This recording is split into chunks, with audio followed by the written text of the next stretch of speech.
When you think of John D. Rockefeller, you probably picture the oil baron, Hmm. right? The titan of industry. Yeah, the richest man in modern history, basically. Exactly.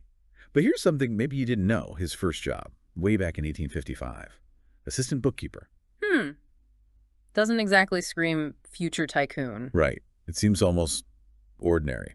And that's kind of where we want to start this deep dive today. Okay.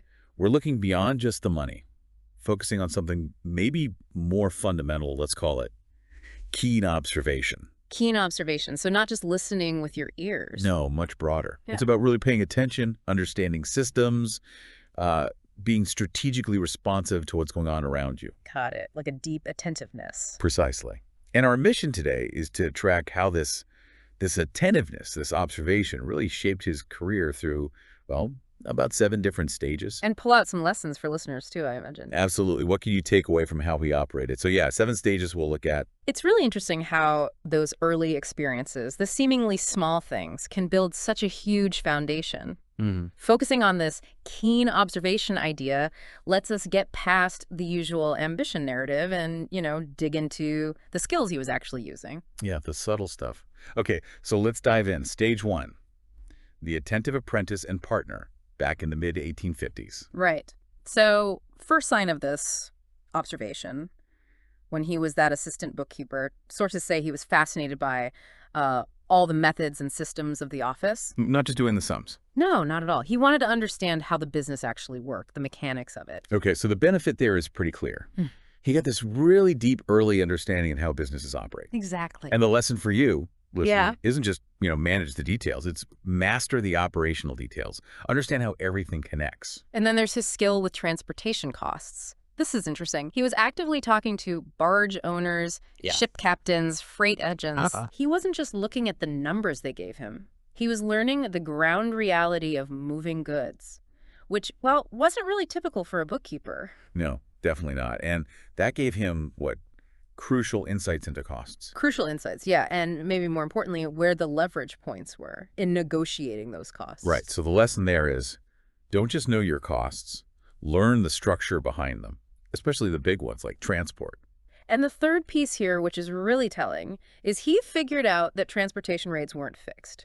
He learned they could be changed based on, conditions, timing, maybe getting rebates. So he was listening beyond the official price list. He was listening for the wiggle room, the nuances, understanding how that part of the industry really operated. That's keen observation, giving him an edge. Totally. That deeper grasp of negotiation, that was a huge benefit. So the lesson for you is always listen for those hidden opportunities in talks, right? Beyond just the stated terms. So even way back then, junior role, that attentiveness, understanding the mechanics, it was fundamental. And that pattern continues when he gets into the oil business, investing in that Cleveland refinery in 1863. He keeps observing, keeps learning. Okay, so moving into oil refining, what's the first observation sign there? What his primary focus seems to have been on improving operational efficiency, relentlessly. Okay, and the result? His refinery pretty quickly became the biggest one in Cleveland. Right, so the lesson is obvious. Always be optimizing your core processes. Even small improvements add up. And that drive for efficiency came directly from watching every single step of the refining process really closely. And he saw value where others didn't. Absolutely. He paid close attention to the byproducts, the stuff left over after refining the kerosene. The waste, basically. Yeah, for many refiners, it was just waste. About 40% of the crude oil. 40%, that's huge. Huge. And he looked at that 40% others were dumping and thought, what can we do with this? He saw potential. Wow. So things like lubricating oil, petroleum jelly, Vaseline. That kind of thing, yeah. He found ways to use or sell that waste, reduced his own waste disposal costs, and created new revenue streams. Incredible. The lesson there seems to be, look for hidden value in your own operations. What are you overlooking? What are others missing? Definitely. And then 1865, he makes this really bold move, borrows a lot of money to buy out his partners. That sounds risky. Was it just a gamble? I don't think so. It seems like it was a calculated decision based on his observation of the market, where it was heading, and importantly, his confidence in his own efficient operations. Okay, so his observation gave him the confidence to be decisive. Right. He saw the potential for big expansion after the Civil War, and he positioned himself to grab that opportunity. So the lesson is, trust your gut, but make sure your gut is informed by deep observation and understanding, and then act. Be decisive, yeah. Even if it involves taking a calculated risk, that deep understanding let him optimize and see hidden value. Okay, moving on. Standard Oil forms in 1870, and then that period in 72, the Cleveland Conquest. Sounds dramatic. It was. This period really shows his sharp understanding of the competitive landscape. He wasn't just looking inwards anymore. Right, this is where the consolidation really kicks off. He absorbed, what was it, 22 of 26 competitors in just a few months. Yeah, incredibly fast. How do you even do that? You'd need to know their finances, their weak spots, what would make them sell. Exactly. That requires some serious listening to the market, understanding each player, its deep competitive intelligence. And how did he persuade them? I read he actually showed competitors his own books. He did, famously. It wasn't just being aggressive, it was a calculated move. He used his data, his efficiency numbers, to demonstrate very clearly, look, you can't compete with this. Wow. Using transparency as a weapon, almost. Or as a very persuasive tool, yeah. Right. Grounded in the facts of his operation. So the lesson, use data to make your case. Yeah. Especially in negotiations. Lay out the facts. Mm-hmm. But it wasn't just about crushing everyone. He also listened to potential partners he wanted to bring in, like Henry Rogers and Charles Pratt. Ah, they had concerns. Maybe didn't want to just disappear into Standard Oil. Right. They had their own ideas, valued some independence. And Rockefeller, despite his drive for consolidation, saw the value they brought. He listened enough to figure out how to bring them into the fold. So he acquired crucial talent and established businesses that way. Exactly. Which points to another lesson. Don't just think about eliminating competitors. Sometimes collaboration or strategic acquisition that respects their value is smarter. Yeah, look for ways to integrate, not just obliterate. So understanding competitors deeply and using clear, data-backed communication, vital for that consolidation phase. And then Standard Oil keeps expanding, right? Moving beyond just refining into the whole value chain. This wasn't just random growth, though, was it? It sounds like it was driven by that same observation. I think so. Yeah. For example, the move into pipelines. That came after clashes with the railroads over costs and control. So he saw the railroads as a bottleneck, a constraint. Exactly. He observed the limitations of the existing infrastructure and thought, how can we bypass this? Pipelines were the answer. Which cut costs and reduced their dependence massively. Huge strategic advantage. So the lesson for you, constantly examine your supply chain. Where are the bottlenecks, the dependencies? Can you innovate around them? Find those friction points. Yeah. And then the products. They developed over 300 oil-based products.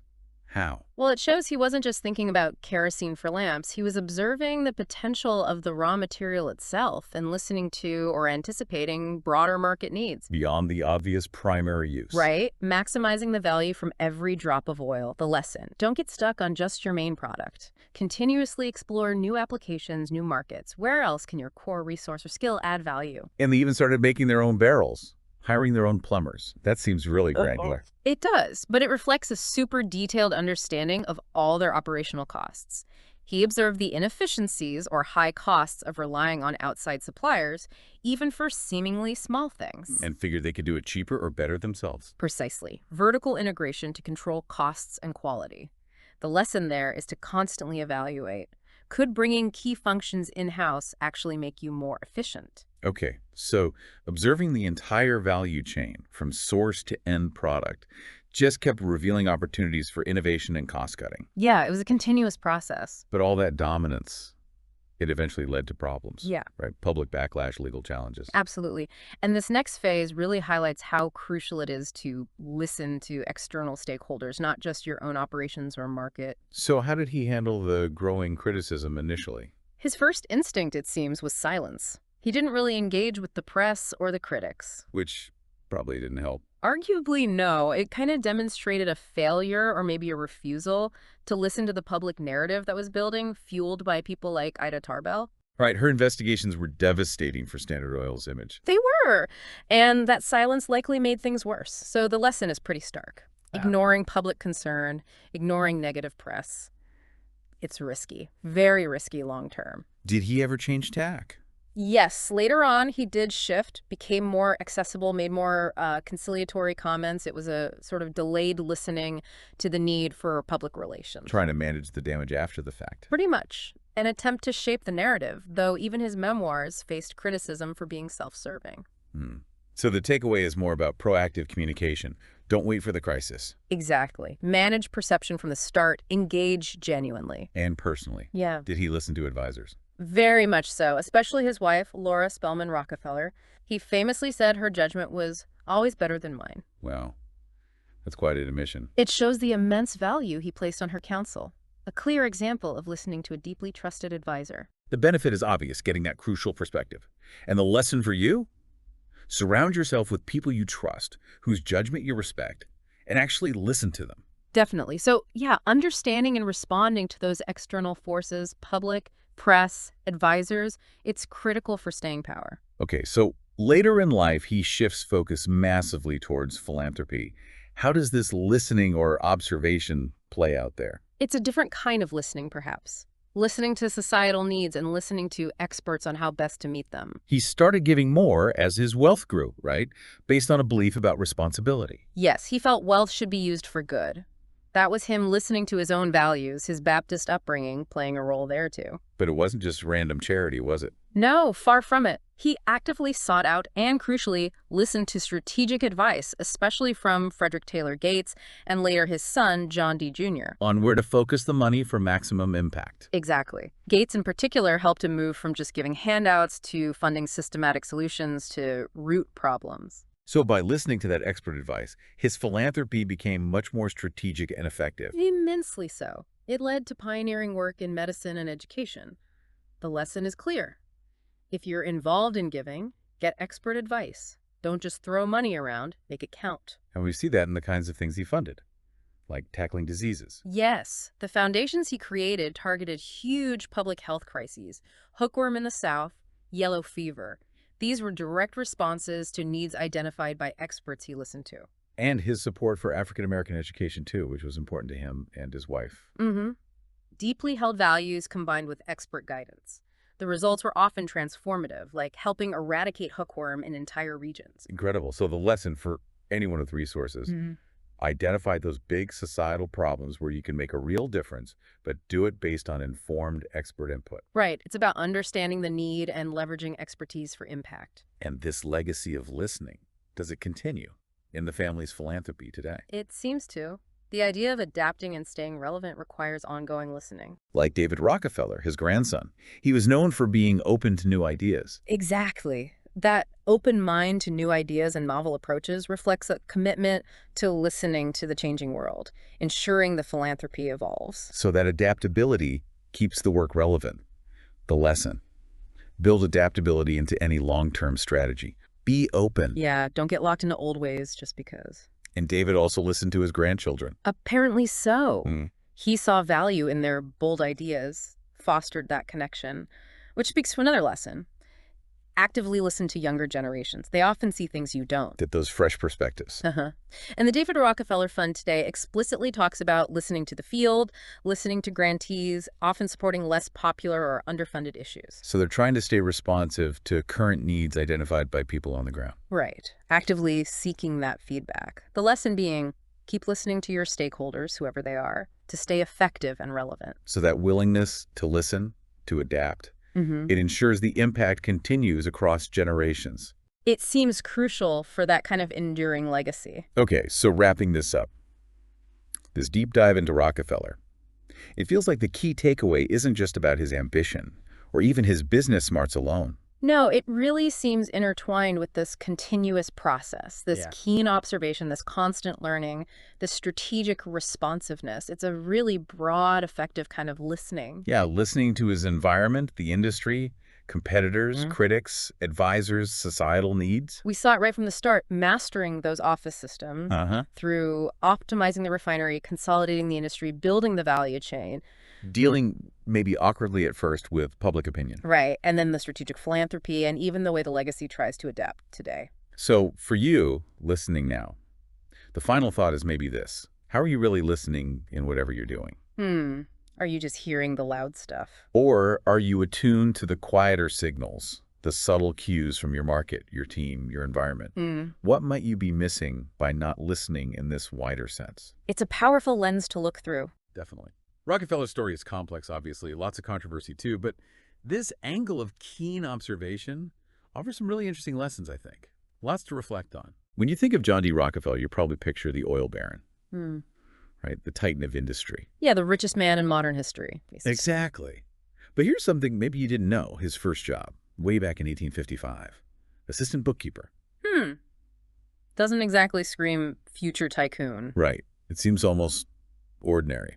And that's kind of where we want to start this deep dive today. Okay.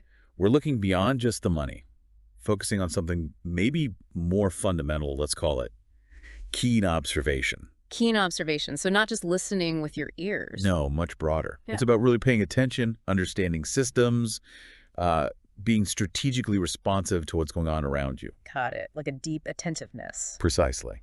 And our mission today is to track how this attentiveness, this observation, really shaped his career through, well, about 7 different stages. And pull out some lessons for listeners, too, I imagine. Absolutely. What can you take away from how he operated? So yeah, 7 stages we'll look at. It's really interesting how those early experiences, the seemingly small things, can build such a huge foundation.